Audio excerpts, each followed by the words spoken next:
Okay, thanks for joining us, everyone. We're going to talk about best practices for building a data lake on AWS and Glacier today, and we've got a few guest stars from Vibra and Airbnb who are going to share their stories. So let's get started. What are we going to cover today? Essentially, we're going to talk about what a data lake is on S3 and Glacier, and some of the common characteristics and why we choose these architectures. We're going to focus a bit on data cataloging, since that's an essential part. Security, performance, and analytics are absolutely the core of doing this successfully. And then finally, you're going to hear from Vibra and Airbnb about what they've done, and they're going to share their best practices. So what is a data lake? Let's start off by defining it, because like a lot of other ubiquitous, overused terms like cloud or big data, data lake's one of those things that people have been talking about for several years now. But it could mean anything from a data warehouse to just plain dumb storage. So when we talk about building a data lake on AWS, what are we really talking about? Essentially, it's a platform to consolidate all of your data assets in a single location where you can then start to characterize them, transform them, analyze them, and ultimately share and distribute the results. And so some of the common defining attributes that we ascribe to a data lake are you want to be able to decouple storage and compute for a couple of reasons. Number one, for cost optimization, so you're only paying for what you use of each, and also for elasticity, so that you can grow and shrink on demand as meet your business needs. Rapid ingest and transformation is a key attribute, particularly when we start to think about more and more use cases going streaming and closer to real time. Secure multi-tenancy is at the core of it. I mean, ultimately, one of the problems with traditional analytic architectures was fragmentation of many different silos. So you really want to be able to consolidate those silos into a single platform, get the data in one place, bring all the users and lines of business and consumers to the data where it lives and process it in place and query it in place. And then ultimately, you want to innovate rapidly and try new ideas and fail fast. So it's got to have schema on read. So obviously, a data lake can be a lot more than this, but these are kind of the core defining attributes that we're going to talk about today. So what can you do with a data lake? Many use cases once you get the data on a centralized platform like S3. The first is obviously the bread and butter of where analytics came out of, batch processing. So if you want to just do ad hoc data exploration, visualization, you can put the data in S3 and use our managed services or even our serverless services like Redshift Spectrum, Athena, EMR, and a whole host of BI tools to just start to do ad hoc exploration of data, batch processing, and large-scale ad hoc reporting or even structured reporting. But ultimately, where the meat of it is today is really around streaming and real-time analytics. And so you can ingest data and process it as you're ingesting it in, store it so you have historical records and can do a lot of batch background processing. But there's a whole host of services you can bring to the data to do streaming and real-time analysis for a whole array of use cases, like telematics has been big topic of conversation, obviously predictive maintenance, you name it, you can do it with streaming and analytics. And then finally, as we've heard a lot about several announcements at reInvent, AI and machine learning is really big. So, when you get the data on the platform, a whole host of services to speed how you can implement AI and machine learning. So pick your use case, we've got you covered, because at the end of the day, most of you aren't going to do one of these use cases. It's not going to be the tyranny of or, where it's like you get to choose A or B or C. It's how do you do all of the above? And that's really the power of the data lake, is consolidate your data assets, bring a whole array of tools to the data so that no matter what your use case is, no matter how broad and varied your business, you've got this central platform to build on and transform around as your levels of sophistication grow and your use cases evolve.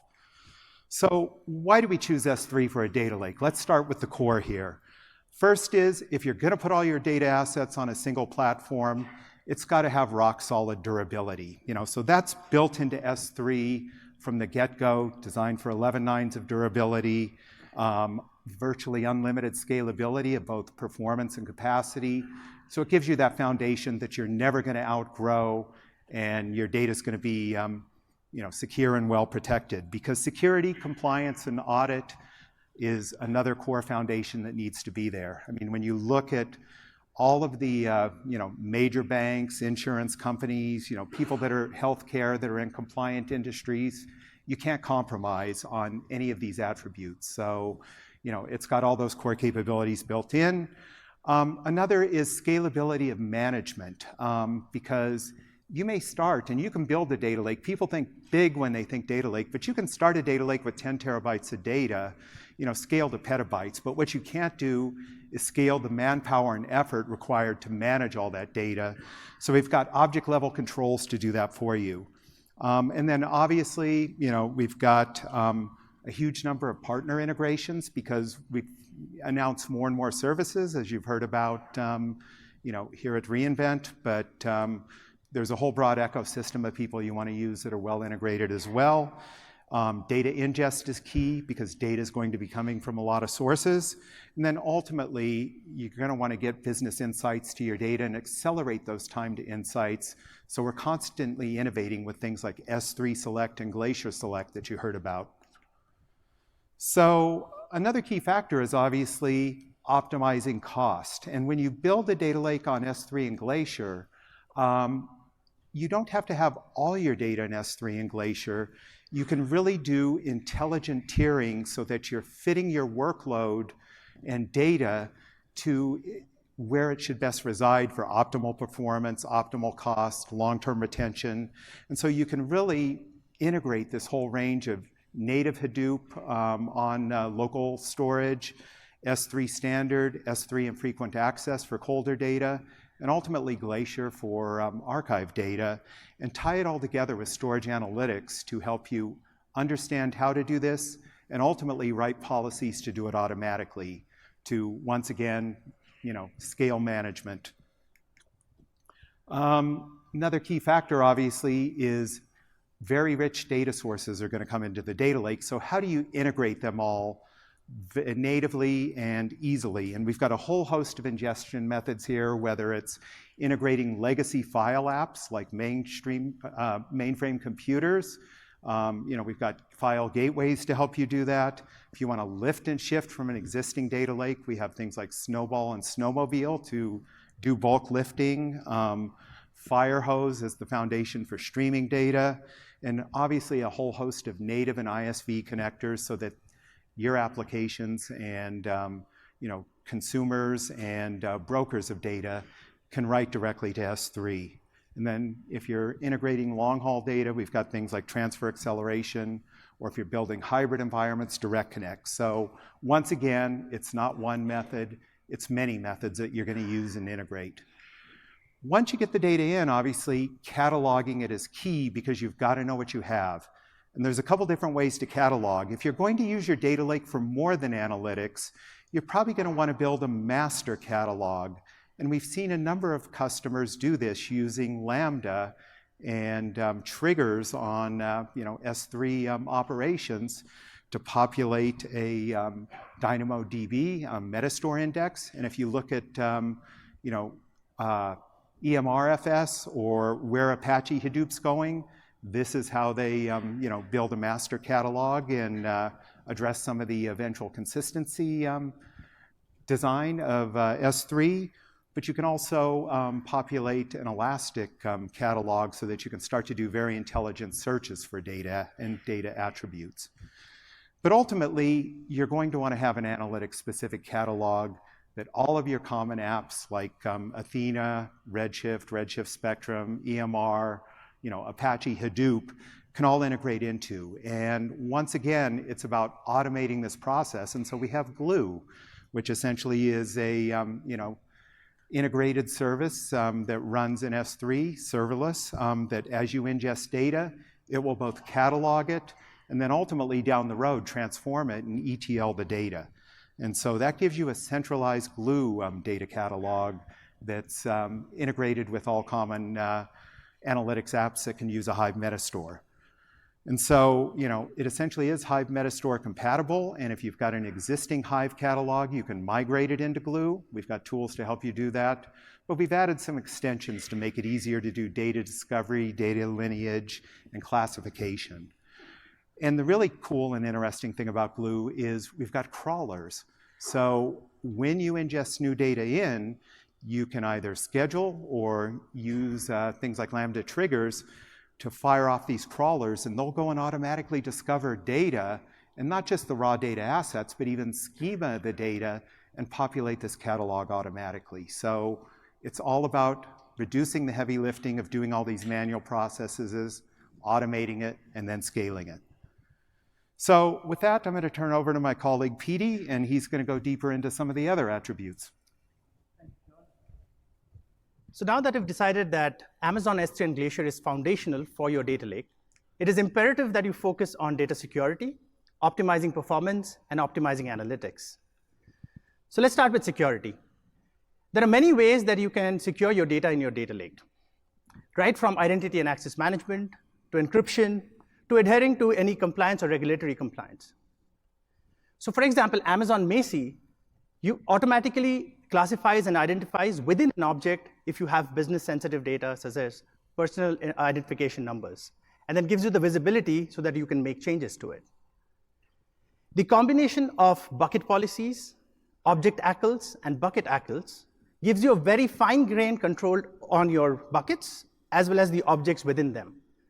And so that you get the desired outcome from it, we came up with a set of managed config rules to secure your S3 buckets. Now, using that same underlying technology, now if you go to the S3 console, you can identify that which of your buckets have public access, then go and make those changes confidently. Similarly, we made some changes where, with a bucket policy and changing the bucket configuration, you can mandate that all the objects going into your data lake is encrypted by default. So our customers use server-side encryption, and AWS employs strong multi-factor encryption, which is called envelope encryption. So you can manage access controls by monitoring who has access to your encryption keys, and hence your data. So for example, you can use IAM to create users with temporary credentials. So given user, for a certain period of time, can access the encryption keys and hence your data. Beyond that time, they won't have access to that data. So some of our customers use server-side encryption, either SSE S3 or SSE KMS. If you're using SSE S3, every individual object is encrypted by a unique data key, and that data key additionally is encrypted by a master key that we automatically rotate within S3. Now it's important to note that this is data encryption at rest. So an authorized request from an anonymous user through an SDK or CLI, if they do a GET request, once it leaves the S3 subsystem, you'll be able to read the data.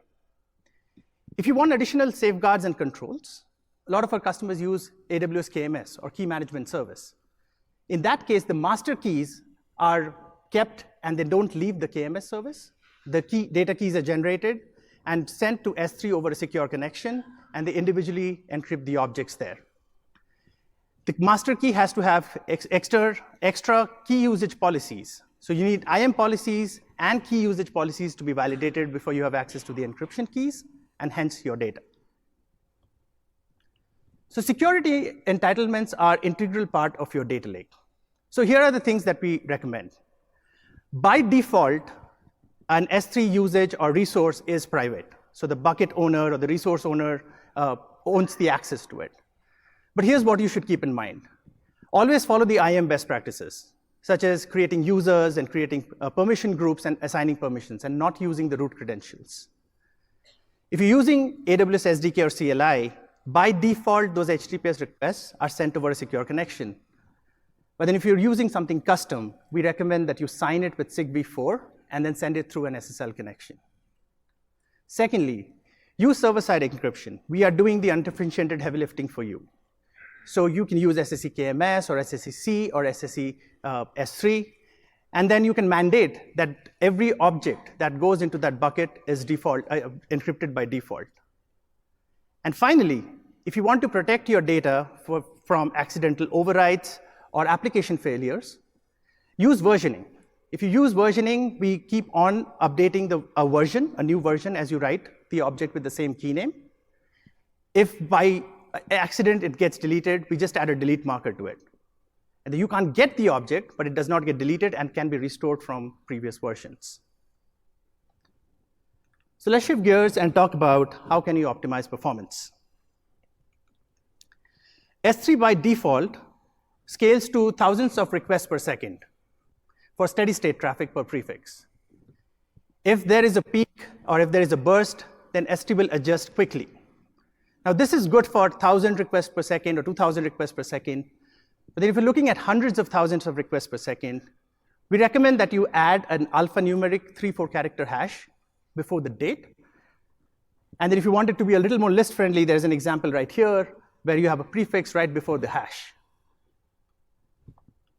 So putting it all together, in terms of a data lake, we recommend that you aggregate small files and create a large file as you put it into S3. Your goal should be 128 megabytes or higher. Having larger files has 3 benefits. You have faster listing, there is less metadata lookup, and then request cost goes down. With EMR, the S3 discp command helps you do so. Or if you have a clickstream or IoT type of workload, you can stream the data, those small files, with Kinesis Firehose, and use Kinesis Firehose to consolidate the data and then put it onto S3. Secondly, if you want to efficiently query objects within the objects, data within the objects, you can use S3 select. And I'm going to go a little deeper when I talk about analytics in place. And then Parquet or ORC, which are columnar data formats, often helps improve query performance. If you're using EMR and you use consistent view, list, delete, and read after write consistencies for multiple MapReduce jobs happening on the same data set can be minimized. So you can have list consistency with EMR consistent view. So let's talk about analytics and query in place. Amazon S3 is the only cloud storage provider that helps you run sophisticated analytics in place with just SQL queries. So you can have Athena running SQL queries on unstructured data, or Redshift Spectrum running SQL queries on structured data.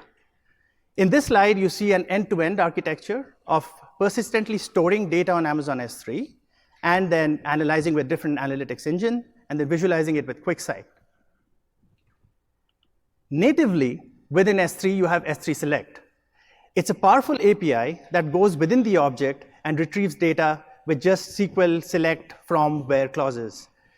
So think of a use case where you have 200 stores putting weekly sales data into a single large object. And you want the data for only one store for that week.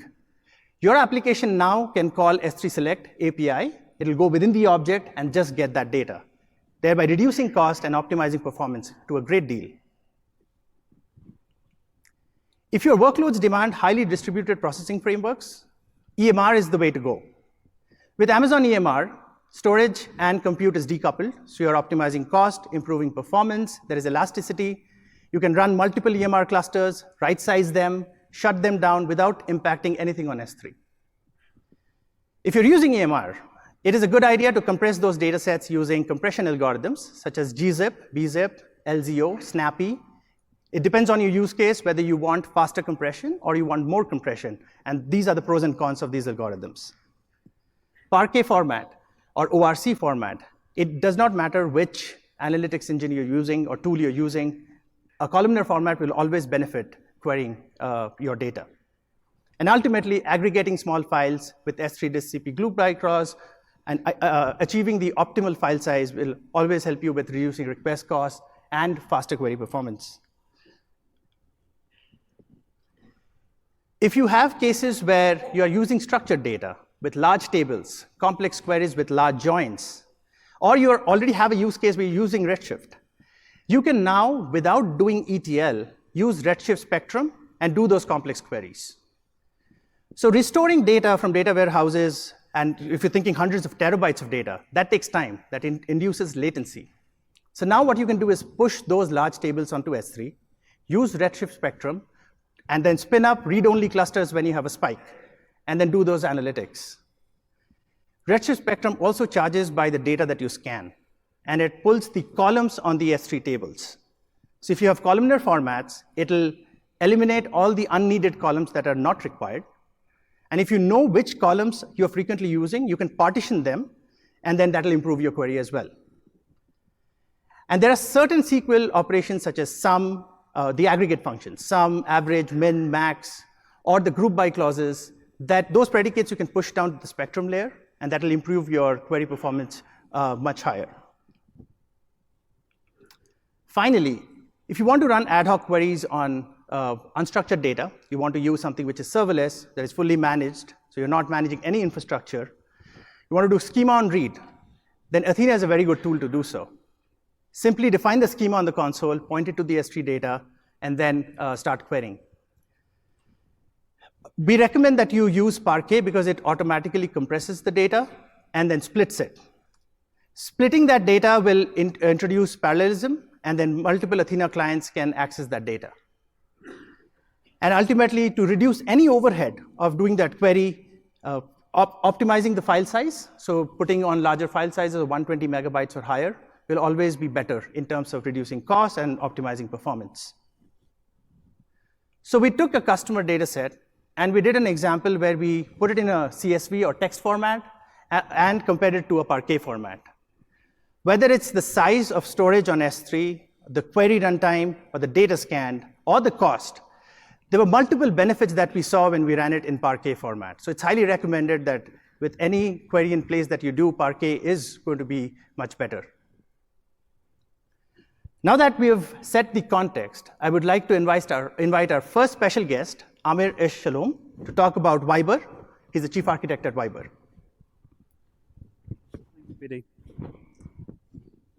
Hi, everybody. I've been with Vibra for something like 6 years, which is almost from the beginning. While in the US it's a bit less popular, in many countries around the world, Vibra is the most popular instant messaging application, sometimes even more than Facebook. In contrast to most instant messaging applications, we end-to-end encrypt all of our data and all of the messages and media formats that we're doing, and have full multi-device support. In 2017, Rakuten, which is our parent company, became the official sponsor of FC Barcelona and the NBA Golden State Warriors. I received also the jersey of FCB, but unfortunately not the Golden State Warriors yet, still waiting for that. These teams are using Vibra to be their official messaging and communications platforms, and they're using our public account, and they have millions of followers on that. They also have chatbots, which users can use to basically choose their MVP players and share experiences. So it's a lot more encompassing experience with Vibra. But let's talk a little bit about data. I want to show you a short video showing what happens in Vibra in just 60 seconds, so you get a feel of what we do.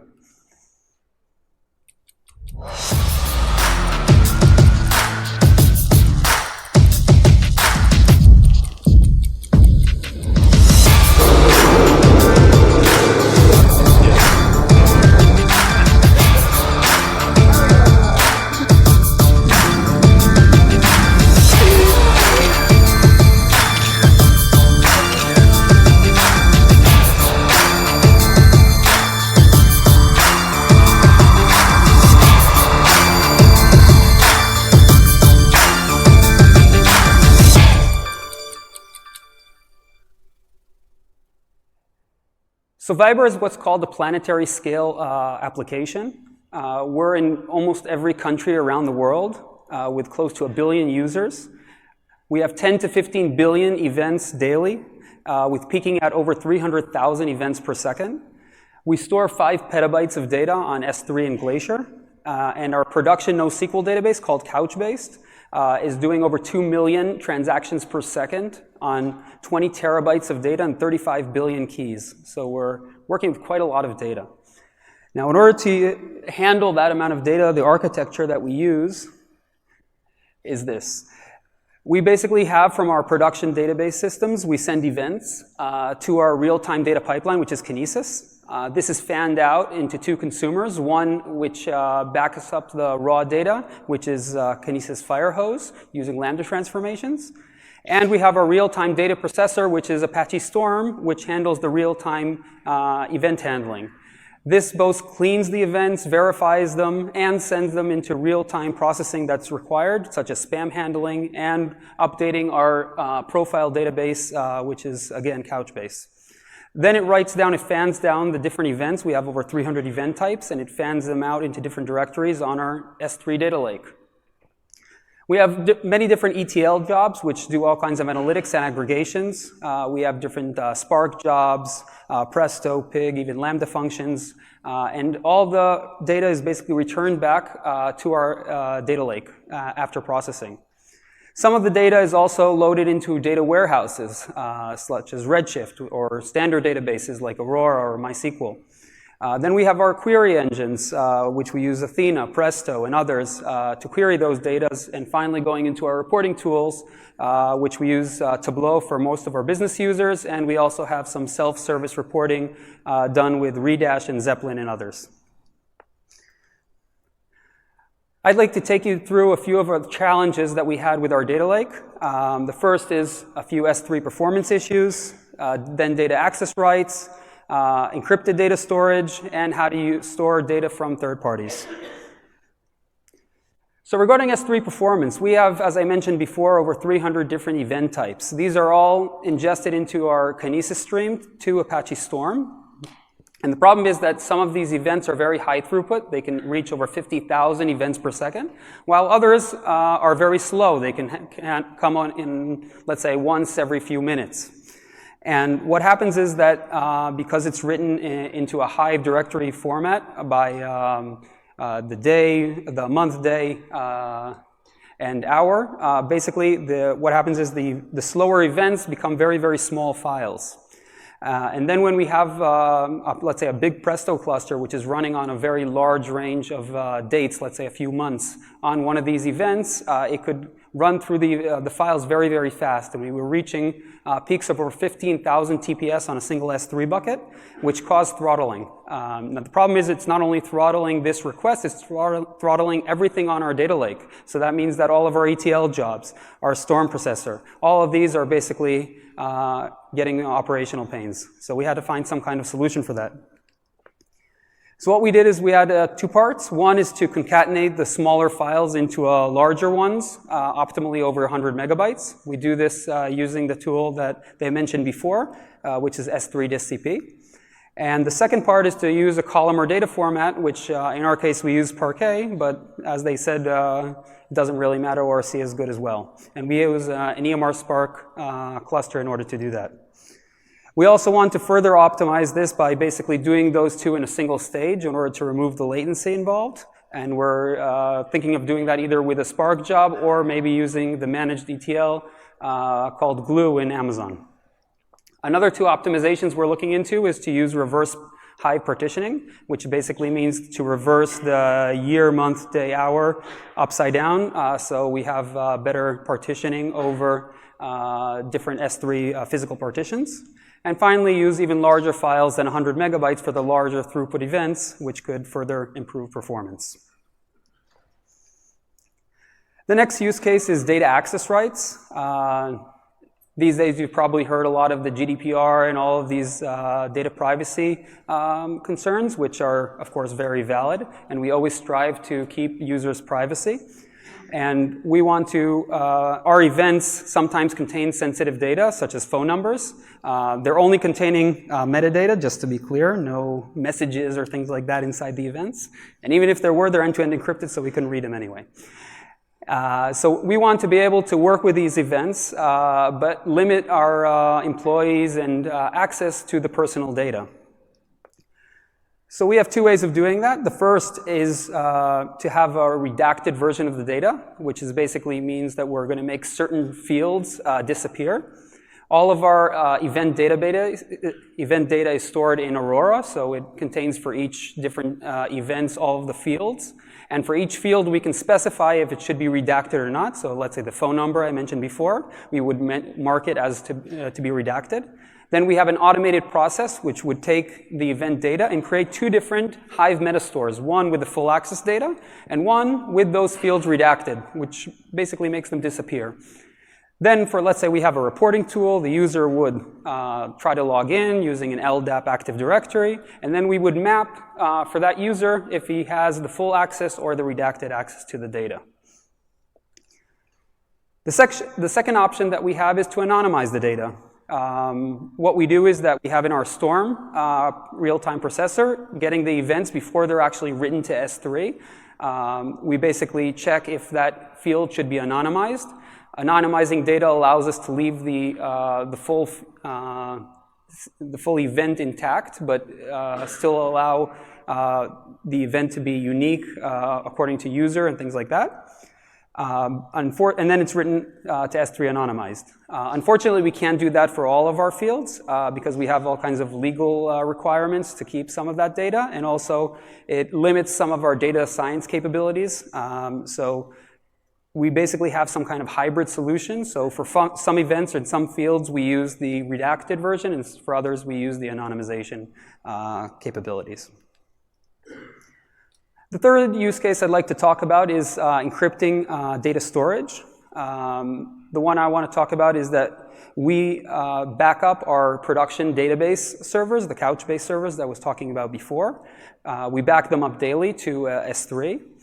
This data has very sensitive data and very important data, so we want them to be encrypted. We want to have strict access control over who can access this data. We want to be able to replicate this data over to another region.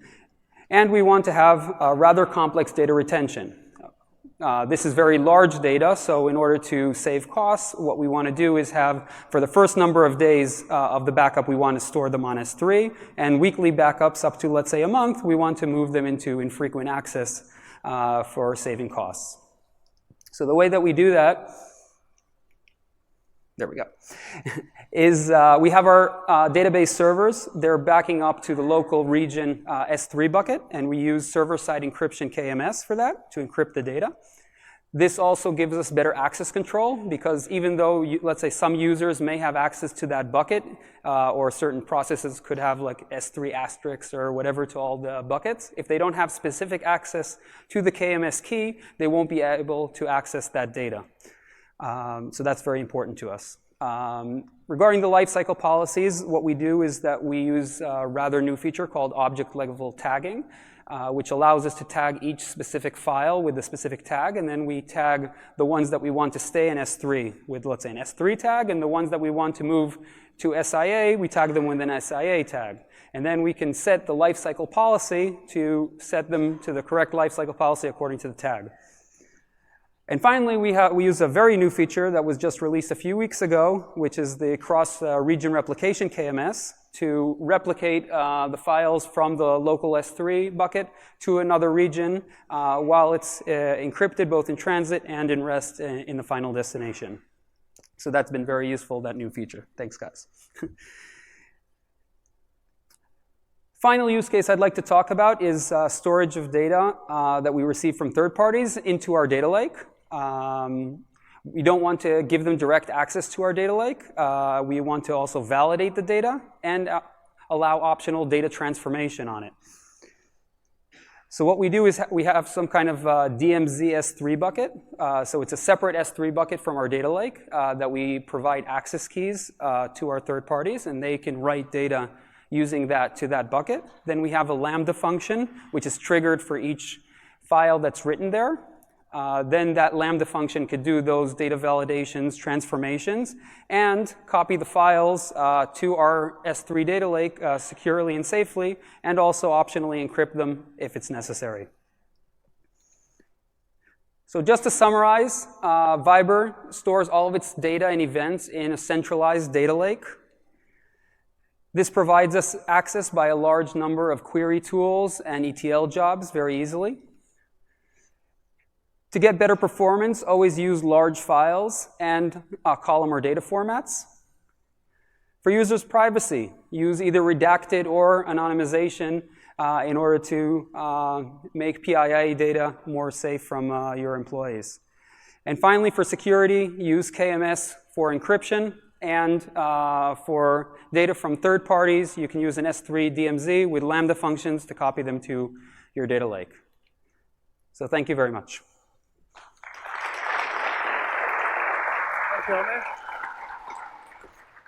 Now we would like to invite our second special guest, Hongbo Zheng, who's a software engineer at Airbnb, and who's going to talk about how they are building their data lake.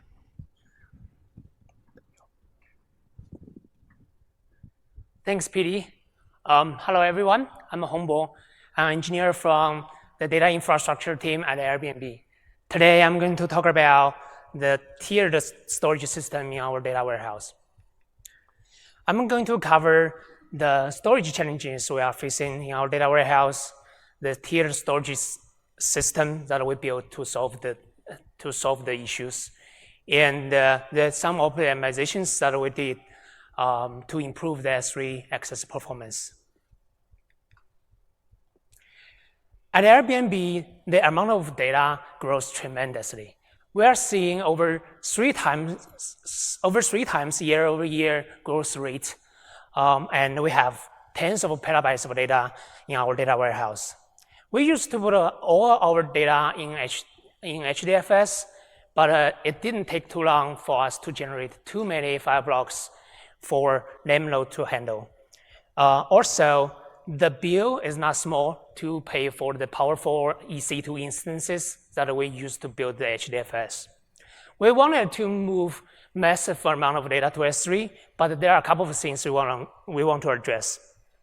For instance, the eventual consistency, the data access performance. So the solution is a tiered storage system. We want to keep the hot data on HDFS while we move the warm and cold data to S3. So such that we bring the best of the both together. We have good performance to access the recently generated data, which we query the most. By leveraging average S3, we have infinite scalability and a lower cost. As you can see from the chart that people use various clients to read and write data on HDFS, and we periodically move the old data to S3, and the people can read data from S3 later on. So this is how we do it. We have pipelines to collect FS image of HDFS and also dump the Hive metastore to our data warehouse. The storage processor takes in configurable archive policy and the retention policy to decide which data sets we want to delete and which data sets to move to S3. Because we know what data are generated every day from the pipelines. So in the next two slides, I'm going to focus on how we back up data to S3 and how we archive data from HDFS. So I'm going to use one example, one Hive partition, to show you how we back up the data to S3. Since we back up tons of data to S3 every day, so parallelism is the key here. There are a couple of MapReduce jobs involved in this process. So firstly, MapReduce job is to look for all the files within this partition and generate the destination S3 path for each of the file in the partition. So based on the mapping between the source file and the destination path, we have another MapReduce job to do the copy from HDFS to S3.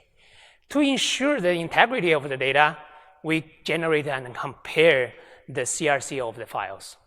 The last step in the backup process is to update the Hive metastore of the information that we have a successful backup for this partition.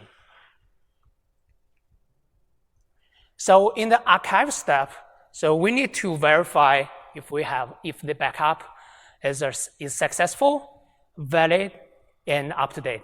Because it's possible that after we back up a partition, people regenerate data for this partition. And then we do some lightweight data validation, such as comparing the number of files and the size of the files, because we already did the CRC. The last important step is to update the locations of the partitions, such that for future queries, they are going to query the data from S3 instead of HDFS. This slide shows a timeline of how we handle a partition. For example, we generate our partition today, and by the end of the day, we're going to back up the partition to S3. After the data kind of cools off, let's say 1 month later, we're going to archive the data and delete the data from HDFS.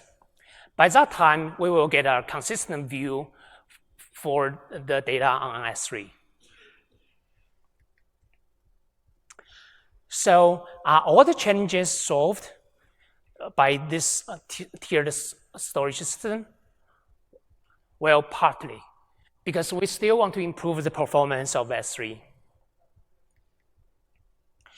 We dived deep into S3A file system, which is a Hive client to access S3 open sourced by HortonWorks. We did a couple of optimizations, and we ended up having S3A plus file system. So these are the optimizations we did, including metadata cache, leveraging Multipart API, and read prefetch. So getting metadata from S3 is not as performant as HDFS. So it takes tens of milliseconds or even like 100 milliseconds, over 100 milliseconds to get the metadata for one S3 object. So we've seen a Hive query that stores for 40 minutes just waiting for all the metadata to return from S3 before doing any real job. So we put the metadata into RDS database to accelerate the retrieval. This schema here is pretty simple. We need to identify if S3 path is a directory or not, and also the length for each of the object. With this, we achieved a 30 times speed up for metadata retrieval. S3 Multipart API provides a couple of advantages, including improved throughput, quick recovery from any network issues. Here we focus on the throughput. First, we evaluate the bandwidth, the right throughput by leveraging Multipart API. We experiment with various part size and number of threads. As you can see here, we achieved like more than 3 times improvement over the baseline. Another important optimization we did is read prefetch. We proactively initiate fetching for the next couple of parts when we read data. It not only reduced the latency for data fetching, it also improved the read throughput. So with with a small number of prefetching threads and the different part size, we achieve like over 2 times like read throughput improvement. We used a couple of real Hive queries to test the performance of our optimization. So the latency improvement ranges from 10% to 10 times, depending on how many S3 objects that one query reads, and also depending on like the proportion of time that one query spend on reading data versus computation. So this wraps up my talk, and thank you, guys.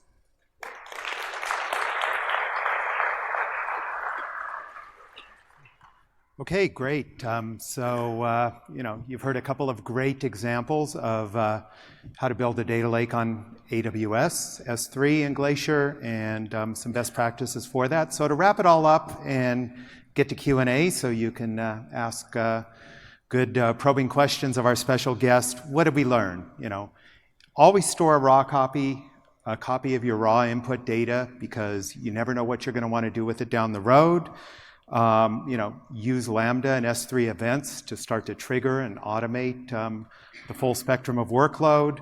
Security, obviously, is the foundational, so implement the right security methods and controls. Be mindful of your data format for efficiency and performance. Partition data to improve performance, and compression to save space and reduce cost and improve performance. So, these are a few of the best practices, and you can certainly ask questions of our panel about other best practices they'd recommend. So finally, to wrap it up, we've talked about how storage is foundational for building a data lake. So we have a whole series of educational courses if you're intrigued by the idea of building a data lake, don't know a lot about S3, AWS storage services and how to put them to use, as well as all of our other storages that may go into other tools you'd build around a data lake. So the education's out there. So thanks again for joining us. And with that, let's open it up for Q&A.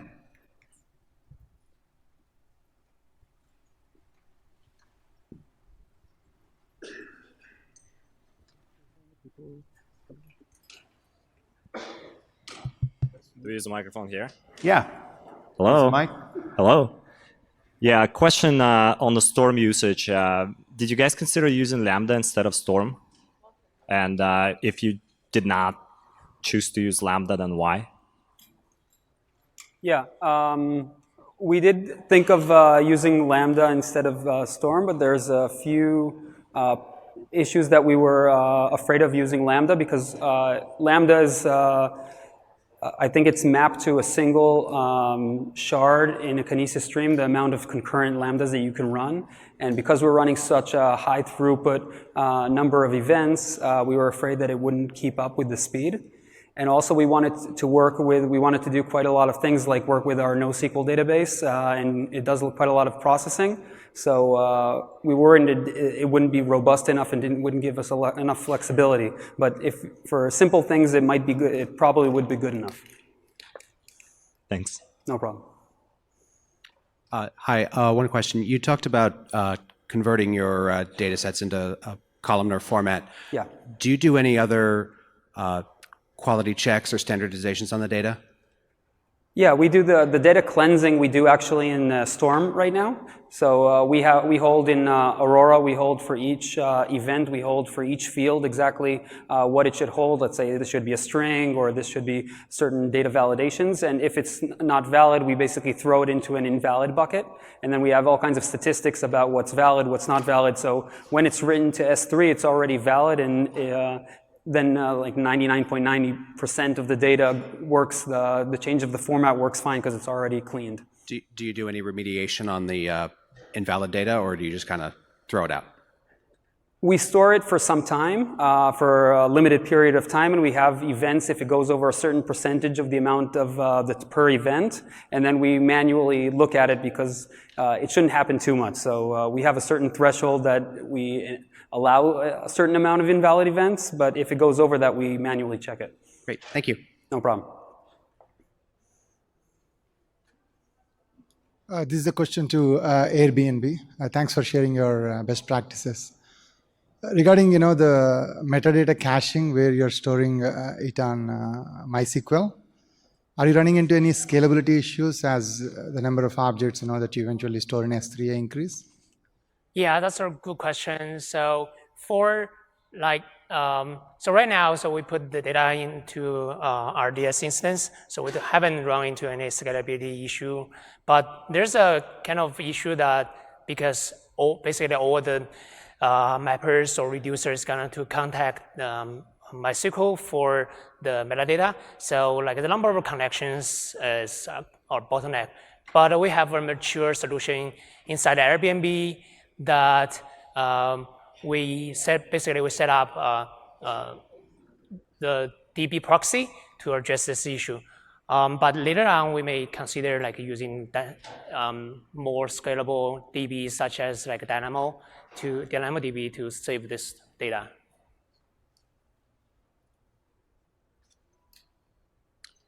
Hi, we have relatively unstructured data living in S3 and have been using Athena to query it. So if we move to Redshift Spectrum, can I expect improved performance if we added some structure? So are you converting it to any formats, or it's just in text? CSV? No, it is in Parquet. Okay, we have to take a look on what is your use case specifically. So Athena is very good for unstructured data. Are you facing any issues currently with your Parquet format when you do your query with Athena? Well, we do have certain queries that go past 30 minutes and Athena times. I see, okay. So the best way is if you could meet with me after this and we can talk one-on-one and we'll see your use case and we'll decide whether we can check whether a structured format would be better than an unstructured format. Okay, great, thank you.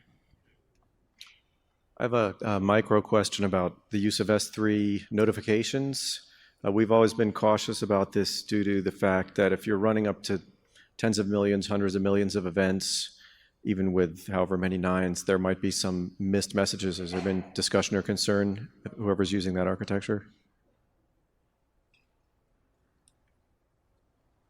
Okay, are you using events to do something like populate a catalog like Dynamo? Well, or we've avoided doing that because of some concerns, and I wondered how others have dealt with that. Yeah, I mean, oftentimes what people will do is, because you're right, event delivery isn't 100% guaranteed. It's, pretty close to that. So we often see people, essentially doing a remediation of the catalog, potentially using something like object inventory report once a day, and then remediating that with the catalog, and calling out differences is probably a common practice there. All right, thank you. Is Athena less suited for structured data compared to Redshift Spectrum? So what we typically recommend is if you have structured data with multiple joins and large tables, it's better to use Redshift Spectrum there. Right. And then if you have unstructured data and doing ad hoc queries, that's where Athena does a better job. Again, it depends totally on your use case. So if you have an essay on your account, and we can work together to see your use case and see what's working better for you. Right. So joins are better served with Redshift Spectrum. Large joins, large tables, and then the scale is just exabytes of data similarly. Yeah, large complex queries are oftentimes Redshift is a better choice. Thank you. But the great thing is, you are using it against the same data sets, and so you can, do a trial. You can, essentially with Spectrum, it allows you to do it in place. So with in-place data sets, so you can start there and then load into Redshift if you think that's going to give you net benefit. Right, makes sense. Thank you. Just a follow-up question to his thing, like when do you use Athena versus S3 Select? So these two are complementary products. S3 Select, which is in preview right now, is a way to efficiently retrieve a portion of the object that you have today. Athena, it just select from where, whereas Athena has all the big data analytics engines and querying capabilities that are built in. So I would say these are complementary products, and these are not replacing each other. Yeah, yes, right. So the integration of Athena and Select is going to come in the future as well. Yeah. Yeah, no. So to elaborate on that, essentially Athena is a new API for accessing data where one select query corresponds to one object, and so you need a higher level query engine to really take advantage of that. But then when you have the plugins to Athena, which Spectrum and or to Select, which Spectrum and Athena will use, it will both accelerate the performance because S3 is only doing the pre-filtering and then only returning the results, to the higher level query engine and reduce cost because you're processing less data. So now with S3 Select coming into play, do we think that in 2018 we have a state wherein we can perform serverless reporting? So instead of having like a Redshift processing cluster running, we could directly perform Tableau, Spotlight, any kind of reporting against directly directly using S3 Select or Redshift Spectrum. Would that give like as good performance as it?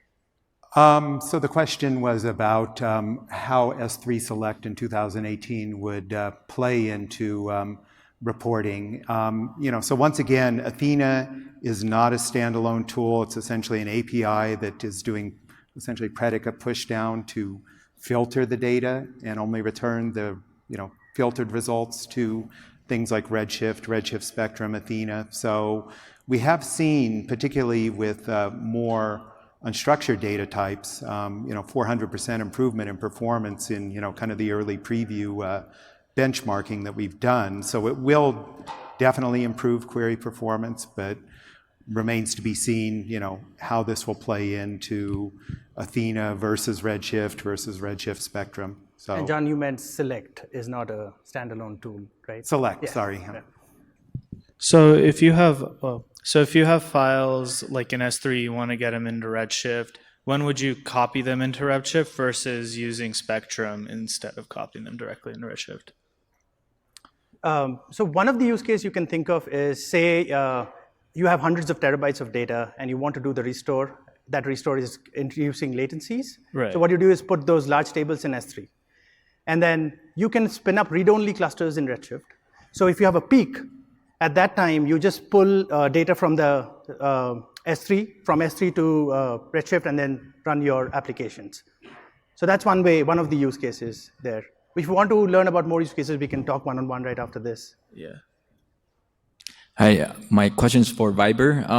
I have two questions for you. So one is, when you say you obfuscated your data, did you use any third-party tools? And then two, do you have a way to convert the obfuscated data back to clear? No, we didn't use any third-party tools. We just use our own hashing algorithm. And the whole idea of using the anonymization is so it can't be turned back. Otherwise, it's not properly anonymized. So it's a one-way option. Okay, thank you. No problem. But yeah, if you want to have a discussion of tokenization, it's obviously a hot topic these days. So we'd like to hear what your requirements are, and so feel free to reach out. This is a question for Vibra use case. So in third party, when you're bringing the third party in, you said lambda, you're triggering the lambda to validate. So row by row, you're validating. So all the data like that, or? The data that we're, in the use case of the third-party data, is third-party that we are partnering with, for example, and things like that. So it should be sort of a structured data that we know that it should be of a certain format. So we are expecting this data, so we know how to validate it. I see. So, okay. The question was, you're using Aurora for storing the events. So you use all the data or a hot data, or say you have S3 data lake, right? You're asking if from the third parties, are we storing all the data? So this is the regular events coming in. One part it goes to Aurora, and then remaining part going to S3 bucket, S3. We're moving all the data in. All the data in. Yeah. So Aurora is using for, what is the purpose of Aurora there? What is that? Sorry, I didn't get that. Purpose of using Aurora? The purpose of using the lambda function? No, Aurora. Oh, Aurora. The Aurora, we don't use it for the third parties. We use it. It's basically so we know the structure of the data. In Aurora, we have all the fields, so we don't necessarily. If it's JSON, then it's easier. But we get also, let's say, TSV format where we don't know. It's not inside the fields themselves, the structure. So we need somewhere to have the data on the data, the metadata. So we use that for that. Okay. Aurora for that. Thank you. No problem. Yes.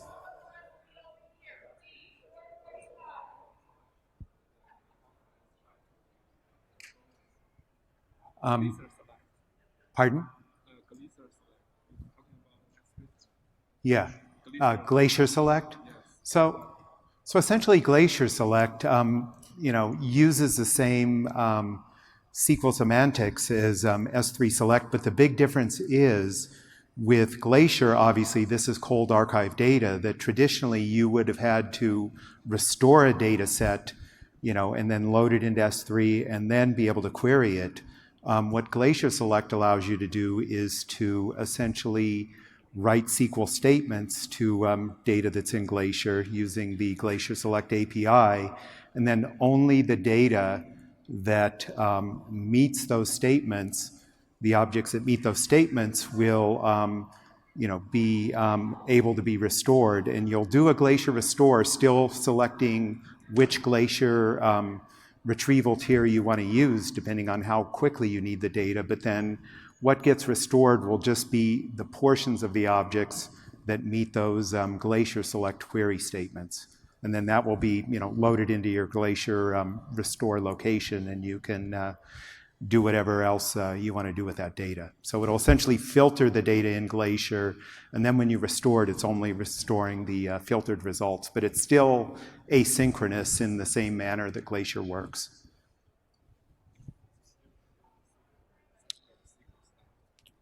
You can use standard SQL select statements, like from, where, yes. But S3 Select and Glacier Select will support the same SQL semantics. So we are out of time, but we'll be hanging out here or outside. If you have questions, just come see us there.